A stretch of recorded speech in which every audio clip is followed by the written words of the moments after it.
cukup jatuh nilainya, tapi ternyata dengan keseriusan Bapak Wali Kota yang kami lihat sendiri langsung juga menginginkan ada terjadi perubahan yang cukup signifikan.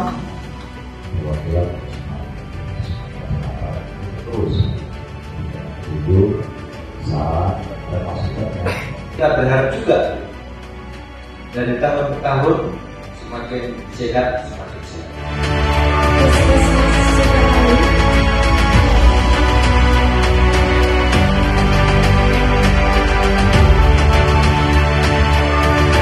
Tahun ini kita memberikan hasil penilaian yang cukup membanggakan untuk Kota Palembang, bisa masuk peringkat ke-7 dari 10 besar secara nasional.